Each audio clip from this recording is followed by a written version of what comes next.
അസ്സലാമു അലൈക്കും വറഹ്മത്തുള്ളാഹി വബറകാതുഹു. ബിസ്മില്ലാഹിർ റഹ്മാനിർ റഹീം. അൽഹംദുലില്ലാഹി റബ്ബിൽ ആലമീൻ. സുബ്ഹാനക ലാ ഇൽമ ലനാ ഇല്ലാ മാ അല്ലംതനാ ഇന്നക അൻതൽ അലീമുൽ ഹകീം. മാ ഷാ അല്ലാഹു കാന വമാ ലം യശഅ ലം യകുൻ വലാ ഹൗല വലാ ഖുവത ഇല്ലാ ബില്ലാഹിൽ അലിയ്യിൽ അദീം. അല്ലാഹുമ്മ സ്വല്ലി വസല്ലിം വബാരിക് അലാ റസൂലിക സയ്യിദിനാ മുഹമ്മദിൻ وعلى آل سيدنا محمد وعلى أساتذتنا وعلى مشايخنا وعلى والدينا رب اشرح لي صدري ويسر لي أمري وسدد لساني واهد قلبي. ഏറ്റവും പ്രിയമുള്ള ഹാജിമാരെ, ഫിദിയകളെ കുറിച്ചാണ് നാം പറഞ്ഞു വരുന്നത്. ഒന്നാമത്തെ ഫിദിയയായ ഉദ്ഹിയ്യത്തിന്റെ നിബന്ധനയൊത്ത ഒരാടിനെ അറുത്തു കൊടുക്കുകയോ അതിന് സാധ്യമാവാതെ വരുമ്പോൾ 10 നോമ്പനുഷ്ഠിക്കുകയോ ചെയ്യേണ്ട 9 കാര്യങ്ങൾ നാം പറഞ്ഞു, അല്ലെങ്കിൽ 9 കാരണങ്ങൾ നാം പറഞ്ഞു. ഇനി രണ്ടാമത്തെ ഇനം ഫിദിയ ഏതാണ്? അത് പരിശുദ്ധ ശരീഅത്തുൽ ഇസ്ലാം അഥവാ സയ്യിദുന മുഹമ്മദ് റസൂലുള്ളാഹി സ്വല്ലല്ലാഹു അലൈഹി വആലിഹി വസല്ലമ തങ്ങൾ ഫിദിയയുടെ ഓർഡർ പറഞ്ഞു തരികയും ഇന്നതാദ്യം പിന്നെന്നത്. രണ്ടാമത്തേലേക്ക് കടക്കുമ്പോൾ നിബന്ധന എന്ത്? അതാണ് ഫിദിയയുടെ ഓർഡർ പറഞ്ഞു തരികയും ഒന്നാമത്തേതിന് സാധ്യമാവാതെ വരുമ്പോൾ അതിൻ്റെ വിലക്കനുസരിച്ച് ഇന്നത് നൽകണമെന്ന് അവിടുന്ന് നിർദ്ദേശിക്കുകയും ചെയ്ത ഫിദിയ. ആ ഓർഡറും പറഞ്ഞു തന്നു. അതുപോലെ ആ ഓർഡറിൽ നിന്ന് കഴിഞ്ഞ് മറ്റൊന്നിലേക്ക് തെറ്റുമ്പോൾ അതിൻ്റെ വില കെട്ടി അതിന് ഇന്നത് നൽകണം എന്നതും പറഞ്ഞു തന്നു. ഇങ്ങനത്തെ ഫിദിയ 2 കാര്യങ്ങൾക്കാണ് നിർബന്ധമാവുക. ഒന്ന് ഇഹ്സാർ വളരെ വിശദമായി പറയേണ്ട കാര്യമാണ്, വളരെ ചുരുക്കി ഞാൻ പറയാം. ഇഹ്റാം ചെയ്തതിന് ശേഷം ഹജ്ജ് നിർവഹിക്കാൻ അല്ലെങ്കിൽ ഉംറ നിർവഹിക്കാൻ പോകുന്നതിന് ശത്രുക്കൾ എല്ലാ വിധേനയും തടയുന്നതിനാണ് ഇഹ്സാർ എന്ന് പറയുന്നത്. അങ്ങനെ എല്ലാ വിധേനയും ഉപരോധം ഏർപ്പെടുത്തപ്പെട്ടാൽ, ഇനി കാത്തിരുന്നിട്ട് ഫലമില്ലെന്ന് ഉറപ്പായാൽ, സമയമുണ്ടെങ്കിൽ അല്ലെങ്കിൽ സമയം വിശാലമാണെങ്കിൽ ഒന്ന് കാത്തിരുന്നു നോക്കണം. അത് പുണ്യമാണ്, സുന്നത്താണ്. തടസ്സം നീങ്ങിയാൽ പോയി ചെയ്യാലോ. സമയം വിശാലമല്ലെങ്കിൽ പെട്ടെന്ന് തഹല്ലുലാവണം. ഇനി അതുപോലെ ശത്രുക്കൾ ഒരു മാർഗമാണ് തടഞ്ഞതെങ്കിൽ മറ്റു മാർഗങ്ങളിലൂടെ പോവാൻ സാധിക്കുമെങ്കിൽ അങ്ങനെ പോകണം. ഉദാഹരണമായി വിമാനമാർഗം മക്കത്തേക്ക് പോകുന്നതാണ് തടഞ്ഞത് എങ്കിൽ കപ്പൽ മാർഗമോ റോഡ് മാർഗമോ പോവാൻ സാധിക്കുമെങ്കിൽ അതിന് ശ്രമം നടത്തണം. ചുരുക്കത്തിൽ എല്ലാ വിധേനയും ഹജ്ജ് ചെയ്യുന്നതിനെ തൊട്ട് തടയപ്പെട്ടാൽ ആ തടയപ്പെട്ട സ്ഥലത്തോ അല്ലെങ്കിൽ പരിശുദ്ധ ഹറമിലോ അറവ് നടത്തി മുടി മുറിച്ച് തഹല്ലുലാകാവുന്നതാണ്. ആദ്യം അറവ് നടത്തുകയാണ് വേണ്ടത്. അറവ് നടത്തുമ്പോഴും മുടി കളയുകയോ മുറിക്കുകയോ ചെയ്യുമ്പോഴും ഞാൻ ഇഹ്റാമിൽ നിന്ന് തഹല്ലുലാവുന്നു എന്ന് കരുതൽ നിർബന്ധമാണ്. മാംസം അവിടെ അഥവാ ഉപരോധമുണ്ടായ സ്ഥലത്ത് വിതരണം ചെയ്യുകയും വേണം. ഹറമിൽ അറവ് നടത്താൻ ഏൽപ്പിക്കുകയാണെങ്കിലോ അവിടെ അറുത്ത് അത് വിതരണം ചെയ്തു എന്നുറപ്പായതിനു ശേഷം മുടി മുറിച്ച് തഹല്ലുലാകണം. പിന്നെ അപ്പോൾ ഇഹ്സാറിൽ അറവ് കൊണ്ട് തഹല്ലുൽ ലഭിക്കണമെങ്കിൽ 4 കാര്യങ്ങൾ ഉണ്ടായിരിക്കണം. 4 നിബന്ധനകൾ ഒത്തുവരണം. ഒന്നെന്താ? അറവ് നടത്തുക എന്നതാണ്. 2, ആ അറവ് നടത്തുമ്പോൾ ഞാൻ ഹജ്ജിൽ നിന്ന് തഹല്ലുലാകുന്നു എന്ന നിയ്യത്തോടെ അറവ് നടത്തുക എന്നതാണ്. വെറും അറുത്താൽ പോലെ നിയ്യത്ത് വേണം. 3, മുടി നീക്കുക എന്നതാണ്. 4, മുടി നീക്കുമ്പോഴും ഞാൻ ഹജ്ജിൽ നിന്ന് തഹല്ലുലാകുന്നു എന്ന നിയ്യത്തോടെ മുടി നീക്കണം. ഈ 4 കാര്യങ്ങളും ഉണ്ടായാലേ തഹല്ലുലാകും.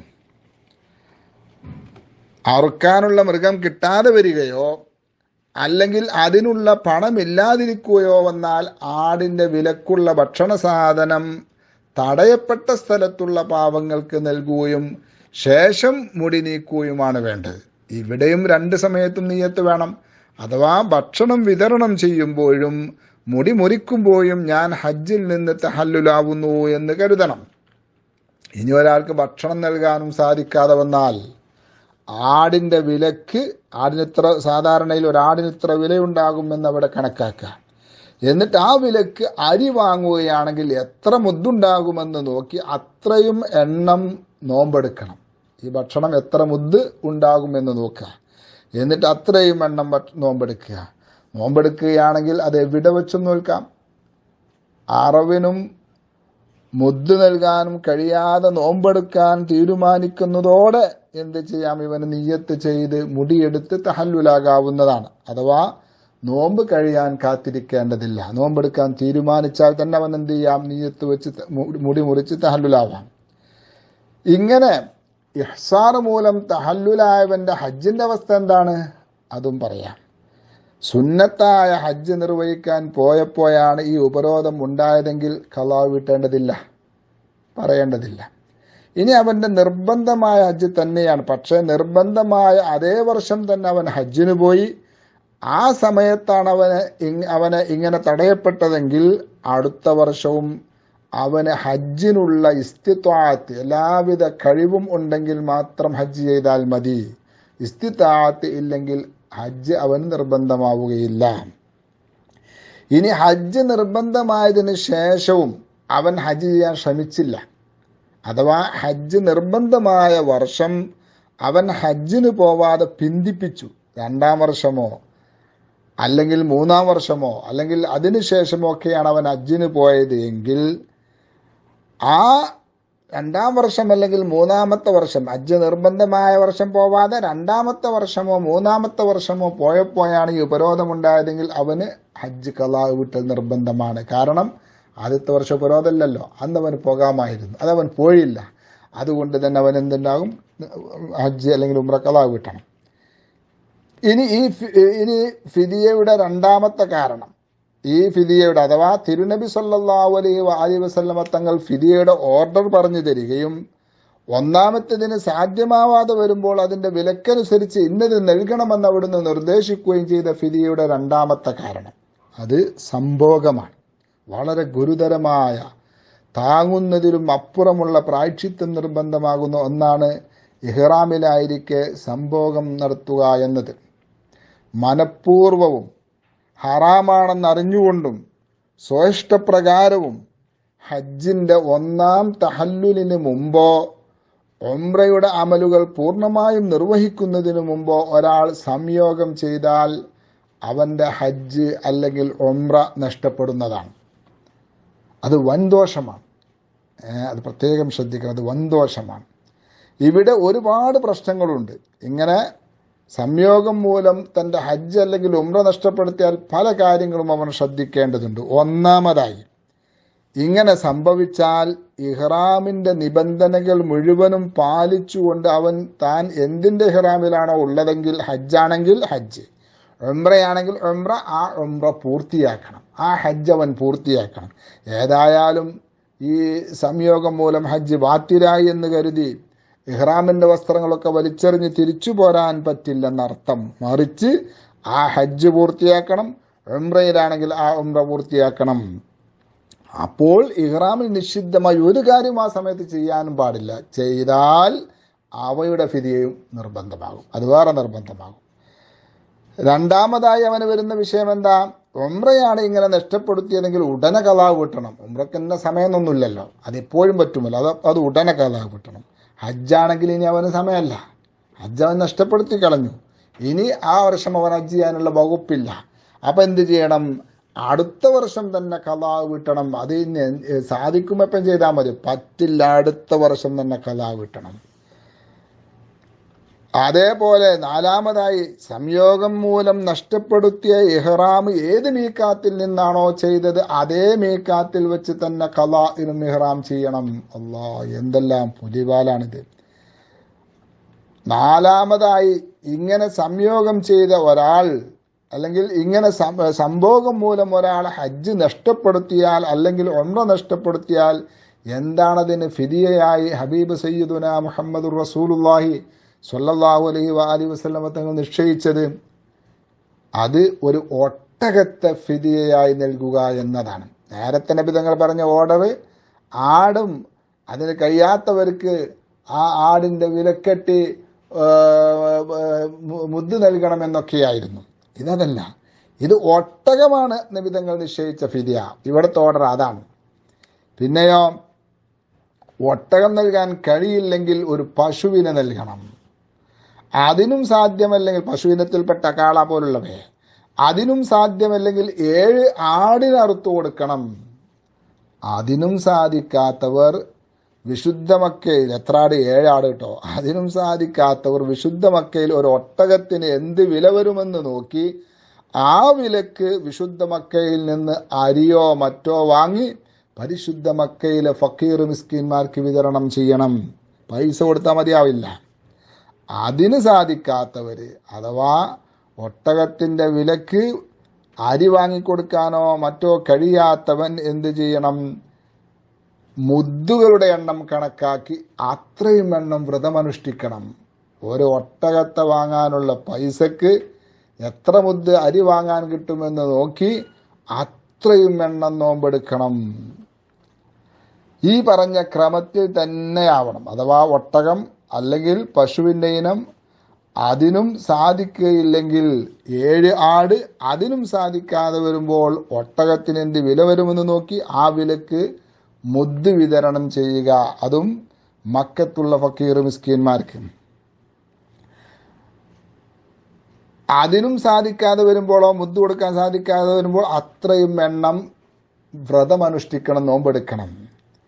അല്ലാഹ്, ഇഹ്റാമിലായിരിക്കെ സംയോഗം ചെയ്യുന്നത് അത് സ്ഖലനമുണ്ടായില്ലെങ്കിലും വളരെ ഗൗരവമേറിയ തെറ്റും വൻദോഷവും ഫിദിയ സാധാരണയിൽ താങ്ങാൻ കഴിയാത്തതുമാണെന്ന് നമുക്ക് മനസ്സിലായല്ലോ.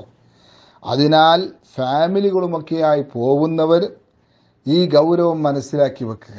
പലപ്പോഴും ഒറ്റക്ക് റൂമിലാവാനും മറ്റുമൊക്കെ സാധ്യതയുണ്ടല്ലോ. അതുകൊണ്ട് തന്നെ ഇഹ്റാമിലായിരിക്കെ അത്തരം കാര്യങ്ങൾ നന്നായി നമ്മൾ ശ്രദ്ധിക്കുക. അതിന് ഇടവരുത്താതിരിക്കുക, സാഹചര്യങ്ങൾ വരുത്താതിരിക്കുക. നിങ്ങൾ ആലോചിച്ച് നോക്കൂ, ഒട്ടകത്തിൻ്റെ വില ചുരുങ്ങിയത് 2000 റിയാലാണെങ്കിൽ ഏകദേശം 10 ചാക്ക് അരിയുടെ വിലയായി സൗദിയിൽ. ഒരു ചാക്കിൽ 50 മുദ്ദ് അരിയാണെന്നുള്ളത് നമ്മൾ സങ്കല്പിക്കുക. എങ്കിൽ 10 ചാക്കിൽ 500 മുദ്ദ് അരി ഉണ്ടാകും. അപ്പോൾ നോമ്പെടുക്കുകയാണെങ്കിൽ എത്ര നോമ്പ് വേണം? 500 നോമ്പ് വേണം. കാര്യത്തിൻ്റെ ഗൗരവം നോക്കൂ. അത്രയും വലിയ വിഷയമാണിത്. പക്ഷെ മറന്നോ, ഹറാമാണെന്നറിയാതെ എന്ന് പറയുന്ന അറിവില്ല എന്ന് പറയാൻ പറ്റൂല. ഇത്രയും സൗകര്യങ്ങളുള്ള വാട്സപ്പുകളും മറ്റും ഉസ്താദുമാരും ഒക്കെ ഉള്ളൊരു കാലത്ത് അറിവില്ല എന്ന് പറയാ ന്യായമില്ല. ആവട്ടെ, മറന്നോ ഹറാമാണെന്നറിയാതെയോ മറ്റൊരാളുടെ നിർബന്ധത്തിന് വഴങ്ങിയോ സംഭവിക്കുന്ന സംയോഗത്തിന് ഫിദിയ നിർബന്ധമാകില്ല. ഇമാം റംലി റഹ്മത്തുള്ളാഹി അലൈഹിയുടെ അഭിപ്രായം അനുസരിച്ച് ഈ ഫിദിയ പുരുഷന് മാത്രമേ നിർബന്ധമാകൂ. അങ്ങനെ ബന്ധപ്പെട്ടു വരേണ്ടതൊക്കെ വന്നു എങ്കിൽ ഫിദിയ ആർക്കാ നിർബന്ധമാ? ഭാര്യയ്ക്കും നിർബന്ധമാണോ ഭർത്താവിനും നിർബന്ധമാണോ? മഹാനായ ഇമാം റംലി റളിയല്ലാഹു അൻഹു ഷാഫി മദ്ഹബിലെ വലിയ മഹാനാണ്. ഇമാം ഹൈതമിയുടെ അതേ തുല്യതയുള്ള ഇമാമാണ്. മഹാനവരുടെ അഭിപ്രായം അനുസരിച്ച് പുരുഷന് മാത്രമേ ഫിദിയ നിർബന്ധമാകൂ. എന്നാൽ ഇമാം ഇബ്നു ഹജർ ഹൈതമി റഹ്മത്തുള്ളാഹി അലൈഹിയുടെ അഭിപ്രായം അനുസരിച്ച് ഭാര്യയും ഭർത്താവും തമ്മിലാണെങ്കിൽ ഭർത്താവിന് മാത്രമേ നിർബന്ധമാകൂ. ഭർത്താവ് ഇഹ്റാമിലല്ലാതെയും ഭാര്യ ഇഹ്റാമിലുമാണെങ്കിൽ ഭാര്യയ്ക്ക് മാത്രമേ നിർബന്ധമാകൂ. വ്യഭിചാരമാണെങ്കിൽ നഊദു ബില്ലാഹ്, അള്ളാഹു നമ്മെ കാക്കട്ടെ, ആണിനും പെണ്ണിനും നിർബന്ധമാകും എന്നാണ് ബഹുമാനപ്പെട്ട ഇബ്നു ഹജർ ഹൈതമി റളിയല്ലാഹു അൻഹു പറഞ്ഞത്. അള്ളാഹു നമ്മെ കാക്കട്ടെ. ഇഹ്റാമിലല്ലാത്ത ഭാര്യ ഇഹ്റാമിലായ ഭർത്താവിന് ബന്ധപ്പെടാൻ സൗകര്യം ചെയ്തു കൊടുക്കുന്നത് ഹറാമാണ്. ഇഹ്റാമിലല്ലാത്ത ഭർത്താവിന് ഇഹ്റാമിലായ ഭാര്യയെ ബന്ധപ്പെടുന്നതും ഹറാമാണ്. അതോടൊപ്പം ഇഹ്റാമിലായിരിക്കെ ലൈംഗികേച്ഛയോടുകൂടിയുള്ള നോട്ടം, ചുംബനം, സ്പർശനം തുടങ്ങിയ ആമുഖങ്ങളും ഹറാമാണ്. കൈകൊണ്ട് മൈഥുനം നടത്തുന്നതും ഹറാമാണ്. അങ്ങനെ സ്ഖലിച്ചാൽ ഫിദിയ നൽകണം. അപ്പോൾ ഈ സംഭോഗവും ആമുഖങ്ങളും ഇഹ്റാം ചെയ്തത് മുതൽക്ക് 2ാം തഹല്ലുൽ വരെ നിഷിദ്ധമാണ്. അത് നമ്മൾ പ്രത്യേകം മനസ്സിലാക്കണം. 1ാം തഹല്ലുലോടുകൂടി നമുക്ക് വസ്ത്രമൊക്കെ ധരിക്കാലോ. എന്നാൽ ഈ സംയോഗം എന്നതും അതിൻ്റെ ആമുഖങ്ങളുമൊക്കെ അത് 2ാം തഹല്ലുൽ വരേക്കും ഹറാമാണ്. അഥവാ പൂർണ്ണ വിരാമം വരെ അവയൊന്നും ചെയ്യാൻ പാടില്ല. പക്ഷേ സംഭോഗത്തിന് നേരത്തെ പറഞ്ഞ ആ വലിയ ഫിദിയ നിർബന്ധമാവുക അത് ഒന്നാം തഹല്ലിന് മുന്നേ ആണെങ്കിലാണ്. നേരത്തെ പറഞ്ഞ ഒട്ടകം കൊടുക്കുക എന്ന ഫിദിയ എപ്പോഴാണ് നിർബന്ധമാവുക? ഇഹ്റാം ചെയ്ത് ഒന്നാം തഹല്ലുലിന് മുമ്പ് ഒരാൾ സംയോഗം ചെയ്താലാണത് നിർബന്ധമാകുക. ഹജ്ജ് നഷ്ടപ്പെടുക എന്ന് പറഞ്ഞതും ഒന്നാം തഹല്ലുലിന് മുമ്പ് സംയോഗം ചെയ്താലാണ്.